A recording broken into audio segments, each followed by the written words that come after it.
Okay, go. Hey everyone, welcome back. After a week off, Campo and I are back for another wrestling review. Campo.Reviews, his stuff will be down in the description box below. Make sure you go check that out. Like, comment, share, subscribe. It's Oscar season. I'm sure Campo's going to have some Oscar stuff in his video feed, so make sure you go check that stuff out. Today, though, we're not talking about the Oscars, even though we have a glamour in Blake Monroe in the first match, but we're talking about NXT Vengeance Day, the long overdue review from last week. Vengeance Day, this was an actual PLE, so we'll start off with our first match, Blake Monroe versus Jada Parker. It wasn't bad. It No, was fine. I think like WWE plunder matches for the most part are hard to watch. yes, and the fact that we have seen Blake Monroe in a hardcore match against Tony Storm, we know what she's capable of, and this felt very To be honest with safe. you, I don't want to just make it seem like I'm hating or something. No, Okay. no, no. But she's been terrible since she got to NXT. NXT. Like, not even that she can't wrestle or anything. It's just like she's so boring. Yeah, it's a lack of almost not I don't want to say lack of character, but it's like her character's not connecting is a good way to put it. Yeah. And she's just redoing the same thing. Yeah. And her matches haven't been that good. Yeah. And it's also the feuds she's been in. She hasn't really, other than the Jordan Grace feud, she really hasn't had a big feud either. There was a few nice spots here, though. Yeah. Like there was a table spot was pretty Yeah. decent. And Jada The Parker is improving. I gotta give her that. Yeah, I'll give her that too. It wasn't a bad match at all. No. It's just it's you get locked in with these type of matches, and when you know it's going to be WWE hardcore type match, it's going to just be like a boring Yeah. thing, right? The one spot that they keep doing with her that I don't know who's allowing it is those plastic diamonds. Like Oh that shit yeah. must hurt so. She whipped it right in her face. Oh Did you see yeah. that? I Like saw she that. threw them right That's in how her she got face. the win at the end. Blake Monroe gets the win here, but yeah, those plastic diamonds, that's I mean that's a nice touch, right? It is, but it probably hurts like Yeah, crazy. especially those sharp points at the end. Yeah. Yeah, it's like Lego, right? Yeah. You step on one I'd of rather those, go you're through a done. table than do that. Yeah, same. But Blake Monroe does win this, which is surprising. I thought they were really going to be doing a Jada Parker push. I thought so too, but they also they didn't screw her over. But the whole situation with Blake Monroe that happened when she lost the belt because she got knocked out in that match. Yeah. Ever since then, it's like they feel like they have to make up for it. Like Yeah, they're no, she's I don't getting want to say pushed. panic mode, but Yeah, yeah. Okay. Next match, Tony D'Angelo versus Dion Lennox. Half the match takes place outside before the match even starts. this match was really bad, Yeah, I'm and not a fan of Tony D'Angelo. yeah, we already know how we feel about Tony Yeah. D'Angelo. I'll watch him over Stacks any day though. Yeah. Um, he I don't know. It you went back to back plunder matches, Yeah, and I but this think wasn't a plunder match. There was outside tomfoolery here before the match even started was what it was. So you had like the rest of Dark State getting involved, and why are they still trying to make Dark State a thing? yeah, I don't know. And the big thing that takes me out of wrestling, and this is like all three major companies do this, is they have the outside in the parking lot match, and the Yeah. people surrounding the match are just other wrestlers that they Yeah. just dress in normal clothes, hoping that you don't notice that they're wrestlers. They're all like And then some there's like a indie guys, random. some ID WWE ID guys. Yeah. Why is there always a random beat the fuck up car parked in the parking lot for them to hit? Like, how unrealistic is that? Like, Yeah. it's WWE, it's always beat up. In AEW, it's always like a 1996 Lincoln. Like, well, Yeah. obviously we know that's why that's there. Like, That's true though, yeah. and But then they TNA, probably it's like just a cardboard cutout. yeah. It's a fake. It's a door Yeah, that it's a he door. gets his tongue stapled to. But in the end, Tony D'Angelo wins this. He has some help from OTM. This was genuinely a bad match. Yeah, this was. I don't know how I feel about this match because it wasn't very good. And we're not a fan of Tony D'Angelo. We're not a fan of Dark State. So for me at least, it took me right out of this match. Like I didn't care for it. If you're an as experienced of a wrestler as Tony D'Angelo is, You and should be better than this. you follow up a women's plunder match, and yours is less Worse? is worse, that like, and I don't mean that to be sexist, but like No. and you have two developmental women had a better hardcore match than you guys did. than you guys did, especially someone who's seasoned as Tony D'Angelo, Yeah, that's what I mean. He should at which he least had a be really good plunder match when he had that match against what was his name there? The guy that left. Dijak. Dijak. That was good at the same time. Yeah. So it's like, but then at one point he stands up and I'm like, holy shit, it's Sami Zayn's brother. Hilarious. But Tony D'Angelo wins this. Luckily it was merciful. The match itself was 7 minutes, but it felt like it was an hour. It really no, honestly, it felt like it was so long. Yeah. So with that, we got our third match of the night. It's Tatum Paxley challenging Izzy Dame for the NXT Women's North American Championship. This was a Um, much better match. yeah, I think Izzy Dame is just really good at taking offense Hmm. because she's not very good at all. It giving offense, yeah. But Tatum Paxley's really good. Yeah, she has a bit of a future there. In the last couple of matches, she's shown that she's like special. Like there could be Yeah. something good there. There's some sort of potential there, yeah. Yeah. We do get obviously outside interference, all that and what the heck was with Sean Spears' coat? That was a weird looking coat. It looked This like is a the one thing. dress, but a coat. It was weird. This is just a general wrestling like idiom, I guess, or Hmm. trope. But WWE does it in a way that bothers me the most. It's like him outside being like he's like over emoting Yeah. from the manager position, and it's like just like stop. Like I don't understand. Like who are you doing that Yeah. for? See, it Like, works with Paul Heyman because Paul Heyman does he times it right and he does it at the right time. but Paul Heyman's also not just out there waving his arms around and like No, screaming and like looking trying. like a It's like goof out there. Paul Heyman's not trying to get camera time. Yeah. It's He it wants the felt like camera Sean away Spears from is him. Yeah. trying to be on camera. Yeah.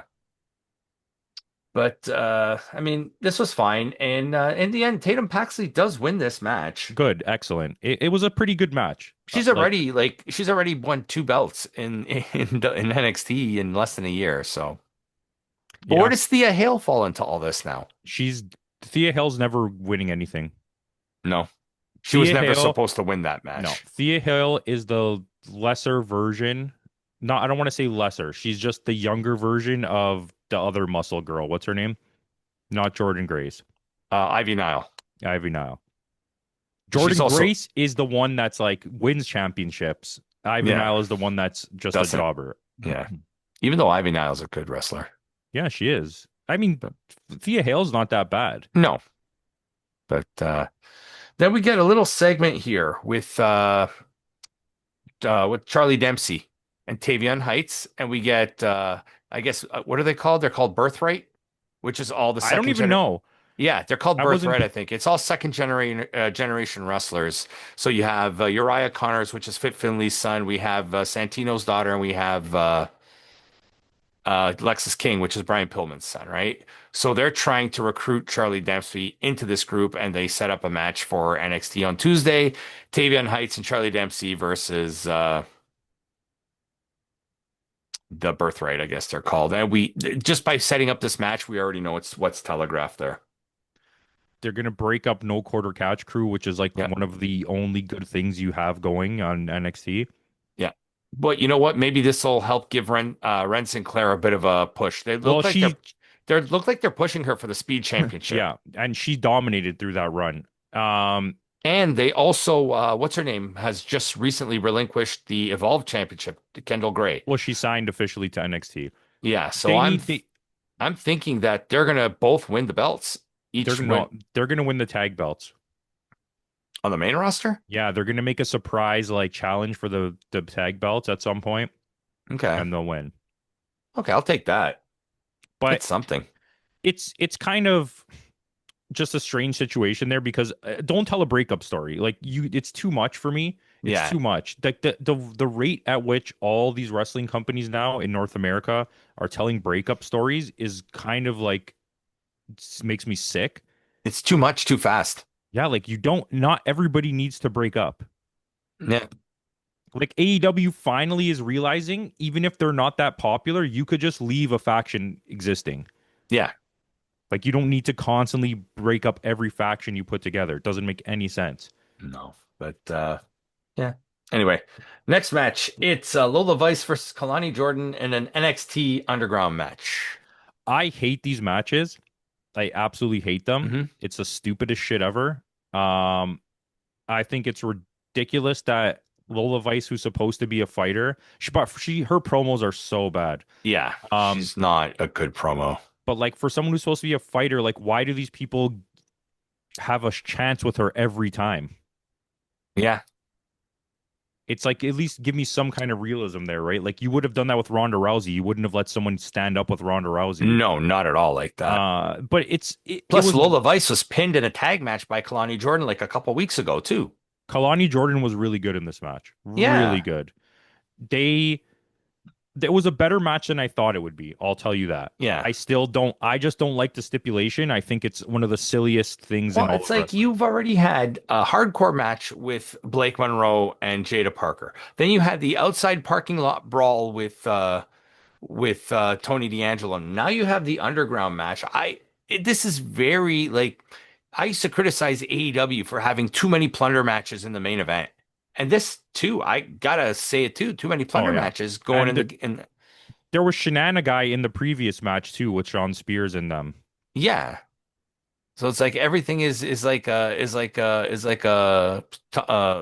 screwy finish kind of thing, right? Yeah. But Lola Vice knocked out. She looked like she really legit knocked out Kalani Jordan. When she fell hard. Eh, Good selling. It Yeah. was definitely. But Lola Vice, I guess she's doing okay in AAA because they beat Ethan Page and Chelsea Green a few weeks back. I think there's a lot of leverage now for certain wrestlers, not just Latino wrestlers, but because there's so many WWE owns so many companies, Hmm. you Or kind is of in just partnership with them? Yeah. find your groove and just And stay in that lane because yeah. you don't want to end up like losing your hot shot that you have right now with AAA to end up back in NXT doing nothing, right? So you're like, Yeah. okay, I'll just do what I can to stay in AAA.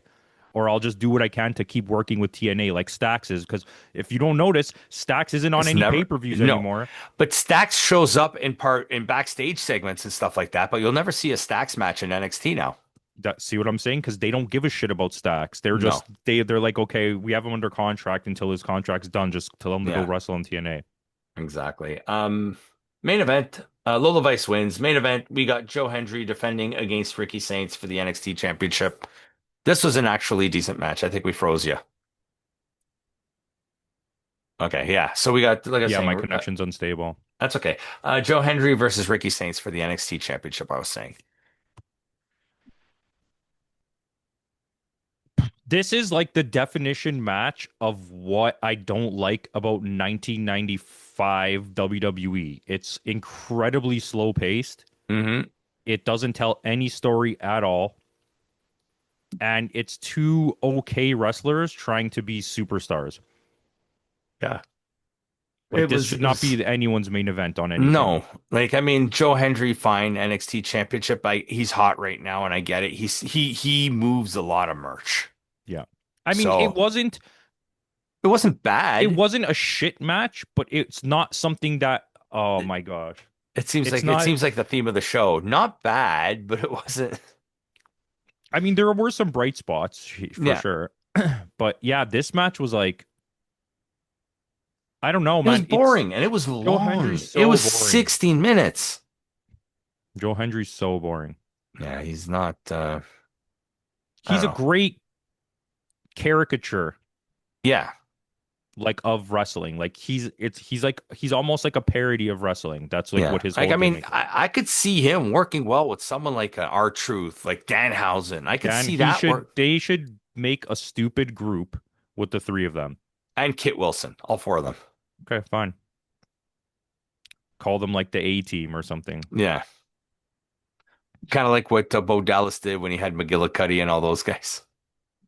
Yeah, that would be funny too, because our truth could come up with the name and be like, we're gonna call ourselves the A team, and then someone will be like, "That's a show." That's a TV show.